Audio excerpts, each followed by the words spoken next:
Hi, this is Emerald and welcome to the Diamond Net, and today I'm going to be explaining to you why it's the case that integrating the negative within shadow work is actually a positive thing. Alright, so in today's video, I'm going to be talking to you about why integrating the negative parts of the personality is actually a positive thing. This was something that when I first started my shadow work journey, I had a really difficult time understanding until I really got it at a deep level.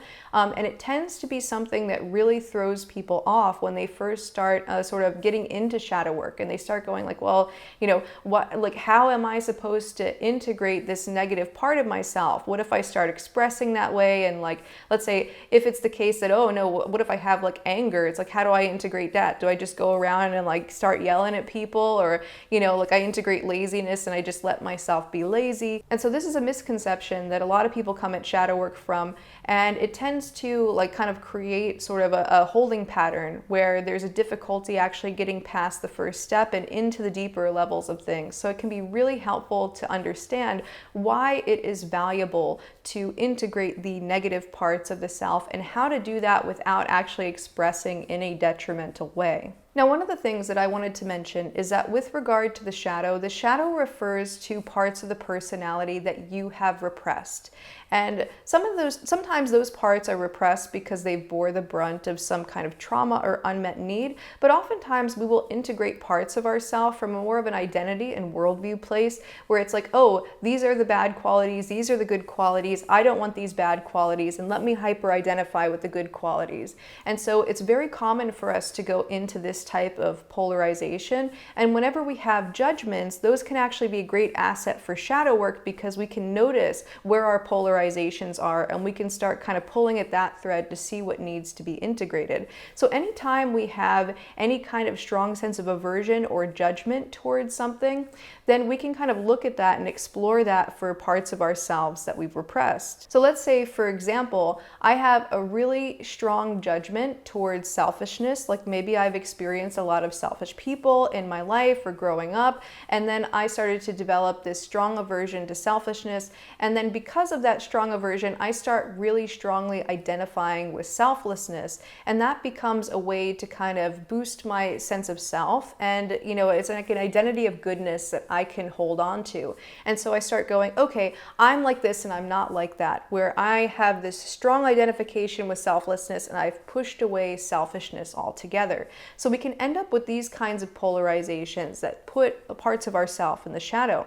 And so when it comes to, let's say, this particular one where it's selfishness versus selflessness, it's well, why would I want to integrate selfishness? If I integrate selfishness, am I just going to start going around and not thinking about others and not being considerate and being super greedy and all sorts of other negative things like that? So let me say this first, is that whenever you see yourself behaving in some kind of negative way, or there's some kind of negative pattern, you see yourself actually behaving in a selfish way, understand that that's not the thing that you're integrating in and of itself. It's not oh, I need to embrace that selfishness and do more of it. It's more you can recognize that that selfishness is a coping strategy to deal with probably deeper traumas or unmet needs.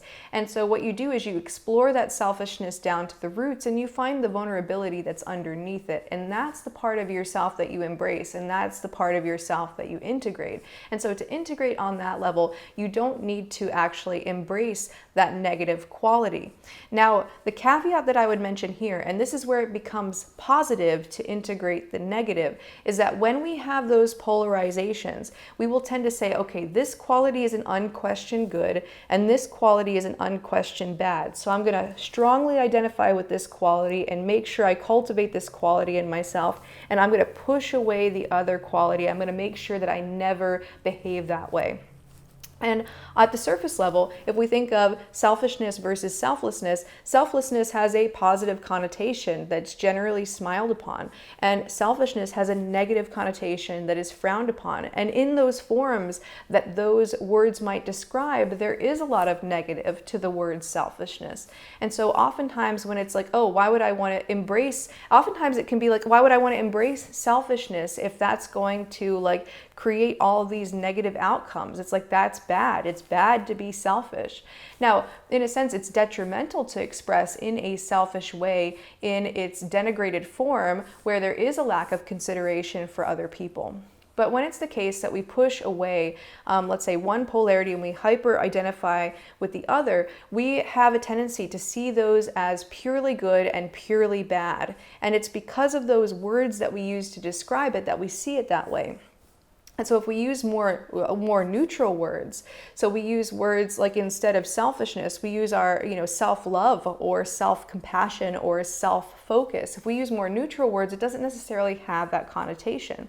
And so underneath the umbrella of selfishness, if we push away selfishness, we actually push away the positive and the negative qualities underneath that umbrella. And selfishness has both positive and negative qualities, while selflessness, while it has a more positive connotation, also has positive and negative qualities to that. So if we strongly identify with selflessness to the exclusion of selfishness, we're actually throwing the baby out with the bathwater, and we're not allowing ourselves to integrate the more positive elements of selfishness, like self-love, self-focus, boundaries, our ability to, let's say, prioritize ourselves. All of those things go out the window in an attempt to run away from the identity of selfishness, which is seen as an unquestioned bad. And because we ourselves don't want to be bad and labeled with that same kind of judgment that we might judge others for, we will go into opposition to important components of ourselves. So there's always a throwing out the baby with the bathwater along any of these polarizations. All right, so before we get further into the video, I wanted to mention that in July, I'm going to be launching the full version of my Shadow Work for Self-Sabotage group coaching program. Right now, I have people in it. They're in the beta testing phase of it. And so what I'll be doing is I'll be taking their feedback and making the course into its highest and best version. And I'll be relaunching it in July. So it'll be closed for enrollment until then. But between now and then, I'm in the pre-enrollment period for July. And so if you would like to meet with me on a discovery call to see if the program is a good fit for you, go ahead and click the link down below in the description box. So with any given polarity of opposites, no matter how good the good quality might seem, and no matter how bad the bad quality might seem, it's like ultimately those labels conceal a box of qualities of ourselves that are both positive and negative, and that can be expressed in both positive and negative ways. And so we want to accept and embrace all polarities within ourselves and both sides of the spectrum of each polarity without polarizing along one side or the other. And what we want to do is we want to express the most exalted expressions of those, because whenever it's the case that you integrate both sides of a polarity, you get the higher expression of both. But whenever you polarize and you hyper-identify with the good one to the exclusion of the bad one, you get the lower expressions of both of those. So for example, let's say that I'm looking at a polarity that's like really seemingly clear cut, like meanness versus niceness. And of course we would look at meanness and be like, okay, meanness is bad and niceness is good. Really basic stuff, right? But it's the case that if we are so strongly in opposition to meanness and we have such a strong identity associated with niceness, where we go, oh, I'm this really, really nice person and I would never be mean ever. And we have almost this identity of superiority around being this nice person. And maybe we even sort of judge other people, and it's like our way of trying to get the higher, sort of status compared to them. Like, oh, I'm the nicest person on the planet, or like I'm so much nicer than that person and therefore I'm better, which is sort of an underlying sort of quality when we have these types of polarizations, is to subtly try to get a sense of superiority through identifying with the good quality and disidentifying with the bad quality. So if it's the case that I build an identity of goodness around the concept of niceness, and I say, okay, I'm Emerald and I'm this like super nice person, and then, oh, like, look at this guy over there, he's so mean, and like, oh, I'm better than him because he's mean and I'm nice. And maybe this guy actually is expressing in like a mean way. Maybe he's like actually like expressing that in like a negative way. But let's say I have this judgment, and what's going to happen is that that meanness, that box that's labeled meanness, again, has both positive and negative qualities in there. So with meanness, we can have cruelty and all sorts of other things that we don't ever want to express.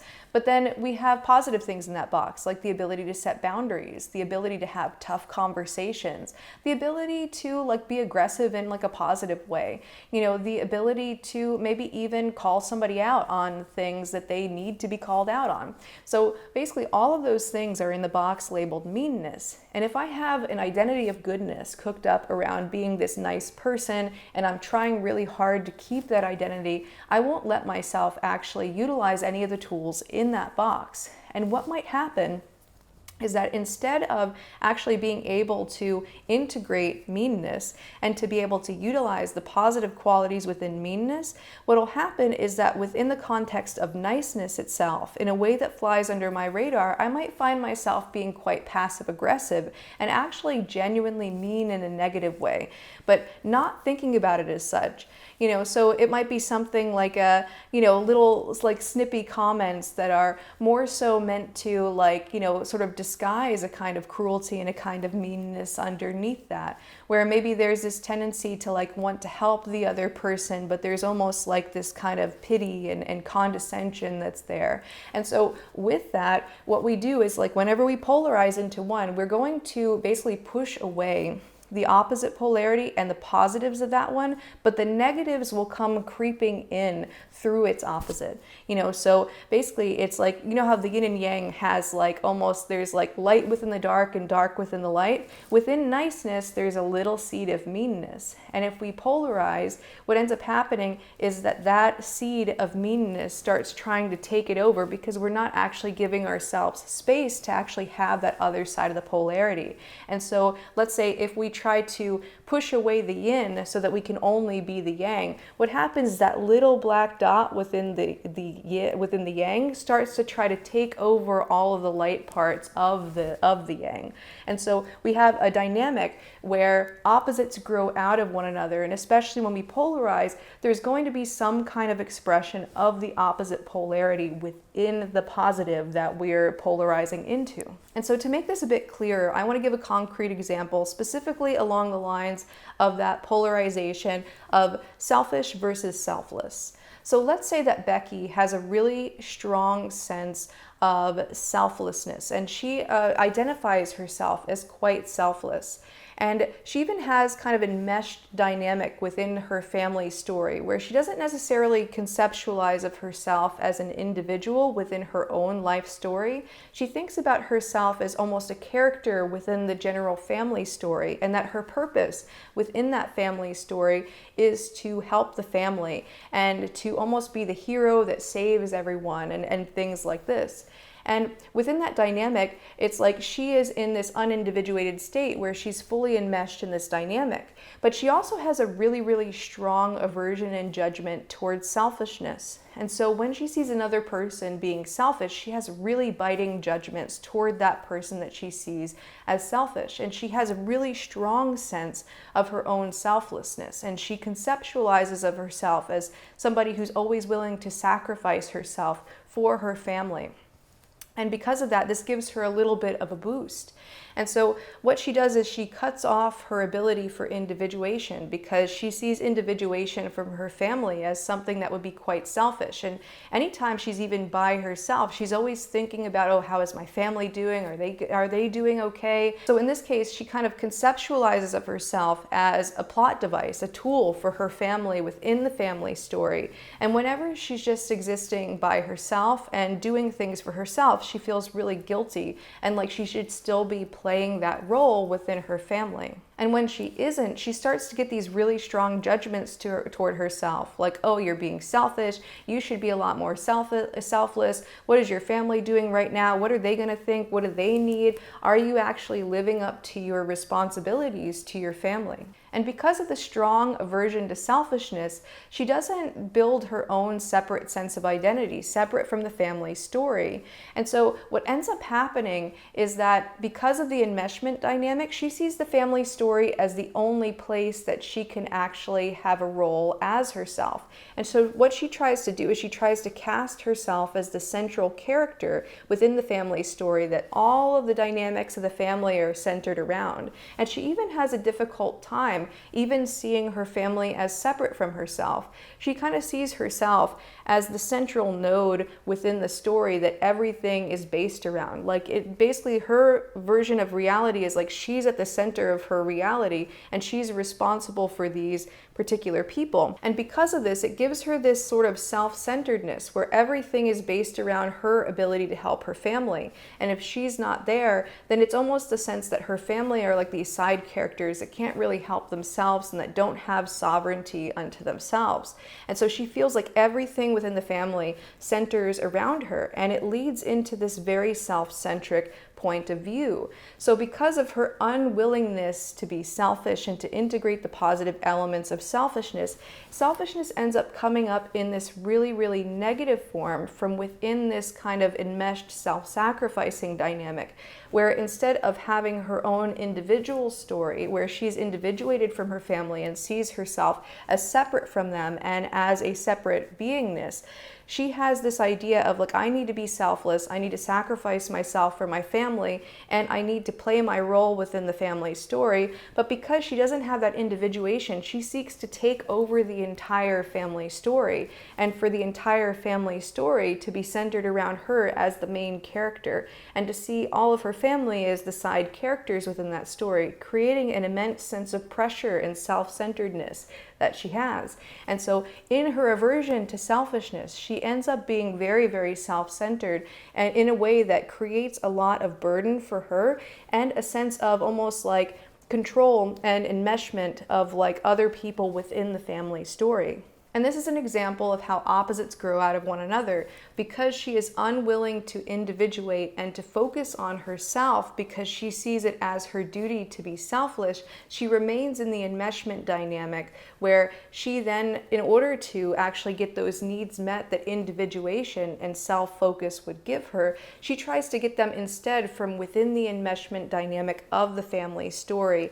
And it causes her to kind of almost see herself in this almost godlike level of responsibility where she's responsible for everyone else in the family. And so this is a perfect example of how opposites grow out of one another and why it's so important not to polarize. So if Becky wants to overcome this, she has to actually integrate selflessness and selfishness, the exalted expressions of both of those, and to be able to continue to help her family and to continue to like relate to her family in the way that she wants to, but also to be able to conceptualize of herself as separate from the family story and as existing just because she exists. Not that she exists as a plot device within that story or as a tool to help the family, but herself as herself just on the level of being, where she can just feel like she's the center of her own universe, as everybody is the center of their own universe. And when it's the case that we feel like we can't do that, we will try to take up more space within other people's stories. So along any given spectrum of opposites, no matter how positive the good quality seems and no matter how negative the bad quality seems, what we want to do is we want to always be able to look at those and embrace those and recognize them within ourselves in both the positive and the negative sense. And then we want to express the most exalted expression that we can find relative to both of those polarities. So it's loving and embracing both the positive and the negative and coming to understand them at the deepest level. And through doing so, you find just the core positive exalted expression of both of those elements so that you can actually express them in beneficial ways that are going to benefit your life and benefit the lives of others. For example, in the Becky story, if she's able to integrate her sense of selfishness and she's able to individuate and she is able to, let's say, see herself as a separate individual outside of the family story, she's actually going to be able to allow her family also to individuate and to not have to play the side character within her story. And so the best way that Becky can actually help her family is by allowing herself to individuate so that they don't stay stuck in that family story as well, and they can actually reach their full potential as well. All right, so let me give you some action steps that you can take to embrace and to integrate the negative aspects of the personality without expressing them in a detrimental way. All right, so the very first thing you want to do is you want to notice where your polarizations are. And you can sense this by noticing your judgments and aversions towards other people. So if you have a really strong judgment toward people who do this, that, or the other thing, then you want to write that down on a piece of paper, and you want to write down also the opposite positive polarity that you would much rather identify with. So I had mentioned in previous videos that I had a polarization around passivity versus aggression, where I strongly identified with passivity and thought about it from a more positive state of like being chilled out and like, let's say, even being pacifistic, which was something that I really put up on a pedestal when I was like in my early teens and I was first building my like adolescent identity. And I had this really strong aversion to aggression, and I really pushed away any part of myself. I wouldn't even allow myself to admit to myself that I felt angry in any kind of sense of the word. And I had ways of justifying it when I did get angry, where it's like, oh, well, that's not really anger, that's like a something else, or like, oh, it was justified in this situation because this and that. And so in that case, what I would want to do is I would want to write down on a list that, I have an aversion and a polarization away from aggression and toward passivity. And so any sort of collections of opposites of qualities is where you want to notice where you have a strong aversion to one side and a strong hyper-identification to the other. And the stronger your hyper-identification is and the stronger your resistance is to the opposite, you can guarantee that there's some shadow material underneath that. Then the next thing you want to do is you want to notice all of the positive and negative expressions that you can think of relative to each element of each polarity. So again, if I've written down passivity versus aggression, I want to write down all of the positive and negative qualities of passivity, and I want to write down all of the positive and negative qualities of aggression. So for example, with passivity, it's like, okay, the positive qualities are being able to pick your own battles, being able to be pleasant to be around, let's say having more of a tendency to, let's say, prioritize maybe like relationship over like a particular dynamic in the right circumstances. Like, let's say if there's like a conflict, being able to say, you know what, let's come together and it's going to be fine. Let's move past this. So that's like the positives of passivity. The negatives of passivity are like not standing up for yourself, not standing up for others, impotence, weakness, not let's say kind of almost succumbing to powerlessness, the enabling of evil doing, so all of those things happen within the polarity of passivity. With aggression, let's say the positives of that would be things like the ability to set boundaries and the ability to move forward, the ability to be able to sort of make strategic decisions without having to kind of overtly consider sort of the emotional dynamic, so it's almost like, you can be a lot more effective in some ways if you're willing to be aggressive and you're willing to sort of like, focus more on getting the thing done as opposed to managing, like say, the emotional experience of the dynamic and trying to be super chilled out and passive and things like this. The ability to, let's say, feel your own anger and to accept your own anger and to be able to have anger as your ally. Those are parts of the positive polarity of aggression. Now, the negative elements of aggression are things like picking senseless fights, not able to pick your own battles, let's say needlessly getting into conflict, violence. All of these different things are negative sides of aggression. And at the time when I was younger, I only saw the negative sides of aggression and I only saw the positive sides of passivity.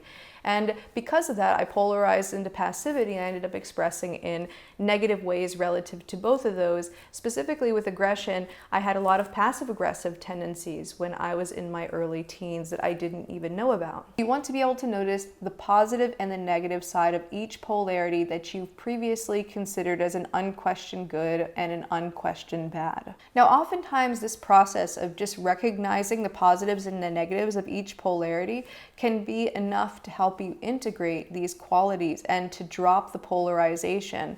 But sometimes it's not quite enough just to do that. This is good when it's like unexamined and it's like, oh, I didn't even see that this could possibly even have a positive like sort of quality that I could like actually integrate in a positive way. Sometimes that can create a big shift, a quick win. Now, other times these judgments and these polarizations and the attachment to one good quality that we see as an absolute good and the pushing away of the opposite comes from deeper patterns of unmet needs and unprocessed traumas. When that's the case, we actually will be having some more difficulty when it comes to depolarizing and dropping those judgments and embracing those parts of ourselves and expressing them in more exalted ways. And so in that case, what we want to do is we want to find the function of that polarization and to be able to resolve that at the deeper roots. So for example, if let's say I take the dynamic with Becky and her tendency to be resistant to selfishness and to strongly identify with selflessness. Let's say that this just comes from like, beliefs that she's heard about like selflessness being a good thing and then selfishness is a bad thing. And because it was only on the level of beliefs, now hearing this new perspective, there's no resistance there to integrating that new perspective. And so she can easily integrate the polarity of selfishness in a more positive way. But let's say that Becky has experienced a lot of selfish people in her life. Let's say that she grew up in a family where lots of people were very selfish, or like maybe there were people around her that were, selfish otherwise and that created a lot of harm to her. Well, she then has different, maybe unmet needs as a result of selfish people, or she has, let's say, traumas as a result of selfish people. If that's the case for her, then what might happen is that she might have a tendency to hold very, very tightly onto selflessness because there's this dynamic of not wanting to be the way that's caused her harm in the past. So those dynamics oftentimes take a deeper dive to actually unwire them at the root. But I would say that what I've noticed is that it's about half and half. Half of the time it's unexamined and you just like open up to these deeper understandings and deeper nuances of the positive side of negative polarities and the negative side of positive polarities, and that creates an expansion. Other times there are deeper things to work on. So sometimes it's just a shift in the paradigm, sometimes it's a shift in the paradigm plus like other processes. And then once you have depolarized and you've embraced these parts of yourself, you want to find positive exalted expressions of both polarities. So for me, integrating aggression might be something like standing up for myself, putting up boundaries. For Becky, it might be something like expressing a positive self-focus, being able to really prioritize herself in dynamics with her family, and to be able to still give to her family, but to do so from a place of overflow. All right, so that's all I have for you for now. I hope that you enjoyed this video. If you did, go ahead, click the like button down below and subscribe and hit the notification bell and leave me a comment down below. And if you would like to meet me on a free discovery call to see if my group coaching program is a good fit for you, if you're an ambitious person who wants to use self-sabotage to overcome procrastination, self-sabotage, and other motivational blocks, then go ahead, click the link down below in the description box and schedule your free call with me. And if you would like to learn more about shadow work, go ahead and click this link right here. And until next time, keep becoming more you.